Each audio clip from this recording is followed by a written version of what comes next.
Los primeros retablos de Nueva Granada, dos envíos transatlánticos para Cartagena y Bogotá. En esta cápsula vamos a analizar los dos retablos más antiguos que se han documentado para la región de Nueva Granada, actual Colombia. El primero fue encargado en 1550 para la Catedral de Cartagena de Indias y el segundo una década más tarde, en 1560, para la Catedral de Bogotá. A la vista de esta cronología, estamos ante dos de los retablos más antiguos no solo de Colombia, sino también de América en general.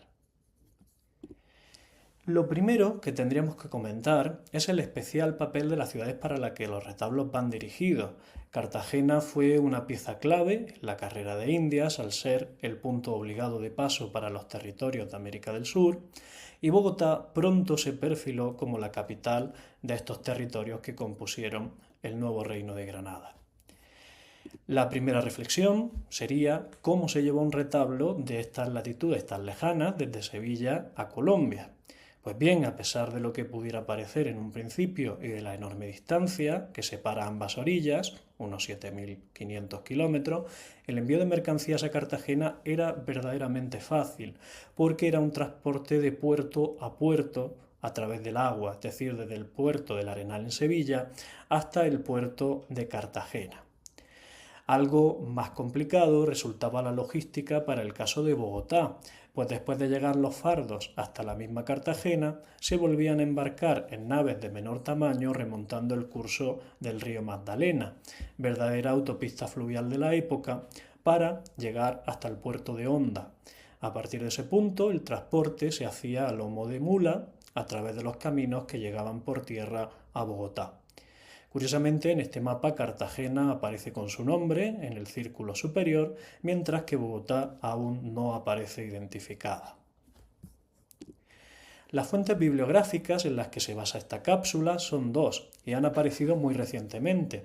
La primera firmada por mí mismo junto al investigador Camilo Moreno Bogoya, donde se da cuenta del encargo del retablo mayor de Bogotá en Sevilla, y la segunda por la investigadora Elena Escudero, quien ha analizado un papel aparecido en los archivos notariales de Sevilla, donde se encargaba el retablo de Cartagena. Pues bien, nos situamos ya en la bahía de Cartagena, aunque con una imagen actual, ya que no conservamos ninguna del primitivo templo para el que fue dedicado este retablo. El primer templo de esta ciudad se construyó, o había sido terminado de construir en 1537 y era un templo muy modesto cubierto de paja que después tuvo en su altar un conjunto de pinturas pequeñas cubiertas por un dosel. Bien, así, para dotarse ya de un retablo de cierta envergadura, el encomendero, conquistador y regidor de la ciudad, Jorge de Quintanilla, encargaba la pieza al maestro entallador Bartolomé de Ortega el 19 de abril de 1550, aprovechando para ello uno de sus viajes a Sevilla. Ortega, según este contrato, dispondría de 3 meses y medio para dar acabada la estructura y como testigos del acuerdo aparecían dos de los artistas que también intervendrían en la obra. Andrés Morín, quien sería el encargado de dorarla y policromarla, y Hernando de Sturmio, un pintor neerlandés que se había establecido en Sevilla unos años antes y que pintaría las tablas. Este, por tanto, fue un retablo pictórico en contra de lo que ahora vamos a ver para el caso de Bogotá. A la derecha de la pantalla se puede ver una reconstrucción hecha en base a la descripción que aparece en el contrato. Al centro se puede ver una de las representaciones de Sturmio para la figura de Santa Catalina, la cual debió de ser muy similar a la de Cartagena, que hoy realmente no se conserva. Conviene recordar que la Catedral de Cartagena está precisamente dedicada al patronato de esta santa. El contrato detalla que la altura sería de 18 palmos, unos 4,11 metros, y la anchura de 12 palmos, unos 2,74 metros, siendo la madera de castaño seco y borne. Tendría 3 calles, la central ocupada por una única tabla de Santa Catalina, flanqueadas a su izquierda por San Sebastián, a su derecha por San Cristóbal y sobre ellas la resurrección a la izquierda y la anunciación a la derecha. Todo el conjunto se remataría con un medio punto coronado por la cruz y dos tondos de San Pedro y San Pablo a los lados. El retablo debió estar hecho prontamente, pues sabemos que salió de su destino en 1552 en la nao San Bartolomé, pero posteriormente se le perdió la pista. El edificio fue reconstruido en 1577 y suponemos que para entonces ya había quedado pequeño. Pues, por ejemplo, en el famoso dibujo de la catedral de 1666, que tienen a la izquierda, el presbiterio aparece ya vacío. A la derecha pueden ver el retablo actual, que es una pieza mucho más tardía, probablemente de la década de 1670. Por otro lado, trasladándonos a otras latitudes, estaría el caso de Bogotá, cuyo retablo se contrata, como hemos dicho, 10 años después que el de Cartagena. Esta fotografía en pantalla de nuevo tiene un carácter contextual, ya que la catedral actual es el resultado de la actividad de Fray Domingo de Petrés en el siglo XIX. El retablo que ahora analizaremos fue encargado para un edificio anterior, del que no conservamos testimonio gráfico. Era un edificio de barro, cubierto de palma, pero que en el periodo de sede vacante entre los obispos Juan de los Barrios, que tienen en el retrato de la izquierda, y Luis Zapata de Cárdenas, a la derecha, se encargó la construcción de un nuevo edificio. De este sí tenemos una vista de 1772, ahí la tienen, y sabemos que ese mismo retablo sí estuvo de nuevo ubicado en el presbiterio de esta nueva catedral. A la derecha tienen precisamente la planta de este edificio hecha por Antonio Cid. Bien, de este retablo hemos localizado lo que queda de él en la Basílica de Monserrate, un famoso santuario de la capital colombiana que realmente no está muy distante de la propia catedral.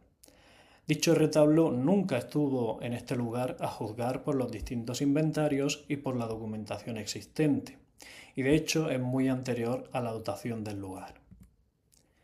Aquí tienen una reconstrucción de ese retablo ubicado en la catedral. Bueno, como hemos dicho, estas piezas que hemos localizado en Monserrate sí que encajan con las medidas dadas en el contrato de la catedral, con las esculturas que iban a estar destinadas a sus hornacinas y al mismo tiempo es de una cronología muy temprana, segunda mitad del XVI, por lo que tuvo que estar destinado a un templo muy importante para que se hiciera el esfuerzo de traerlo desde Sevilla. Si se dan cuenta, en la parte de arriba, a los extremos de la cornisa, está segmentado en lo que se hizo para encajarlo en el lugar donde hoy se encuentra. Realmente solo se conserva la parte del banco y el primer cuerpo del retablo. Aquí puede verse el documento que localizamos en la Biblioteca Nacional de Colombia, que expresa las condiciones que habría de tener el retablo, contratado por el chantre de la catedral en Sevilla. La primera de las condiciones son las medidas a las que se habría de ceñir el maestro ensamblador. Habría de tener 3 varas y 3 cuartas de ancho y en el primer cuerpo habría 3 nichos, estando vacío en el del centro porque, y esto es una cita textual, se ha de poner en él una imagen de Nuestra Señora que está traída de España y está en dicha iglesia, es decir, que ya existía con anterioridad. Esta no debe ser otra que la Virgen de la Granada, la cual además estaría ahora sí flanqueada por San Pedro y San Pablo. Basándonos en estas condiciones y habiendo identificado el resto que sobrevive del retablo, hemos hecho esta reconstrucción digital del conjunto, donde las partes en color son los elementos conservados y las que están en blanco y negro las que no. En el centro está la Virgen de la Granada, como he dicho, hoy conservada en la Catedral de Fontibón, pero que fehacientemente sabemos viene de la de Bogotá. Y a sus costados San Pedro y San Pablo, que también pasaron por Monserrate junto a los despojos del retablo. Nótese la absoluta coincidencia del San Pablo con uno de los evangelistas del facistol de la Catedral sevillana, hecho también por Juan Bautista Vázquez el Viejo, lo que nos habla de la reutilización de modelos por parte de este maestro. También en Monserrate se conserva aún, aunque en la casa cural, el conjunto de la Resurrección, que estuvo ubicado en el centro del segundo cuerpo.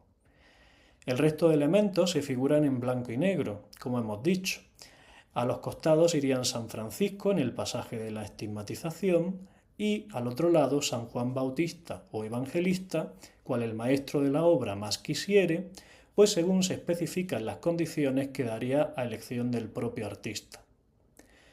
Por inventarios posteriores sabemos que lo que hizo el maestro al final fue un evangelista.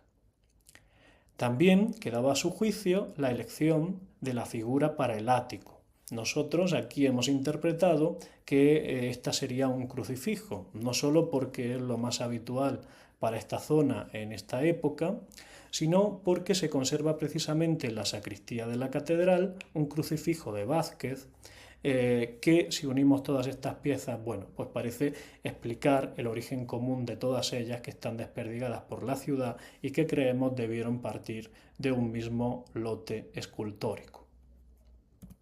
Y bueno, comparándolo con otros retablos sevillanos del momento, saltan a la vista las concomitancias con piezas como la de Lucena del Puerto, en Huelva, donde se usa el mismo esquema compositivo y el mismo tipo de columnas, con capitel jónico y al primer tercio del fuste, decorado por grutescos y putis en relieve, todo ello muy característico de esta etapa final del Renacimiento en Sevilla. Incluso las cartelas y los bancos de Monserrate, que como pueden ver ahí están muy repintados, se corresponden con los del retablo de la capilla Mancipe de Tunja, otro de los encargos hechos por Vázquez el Viejo, y este sí muy documentado.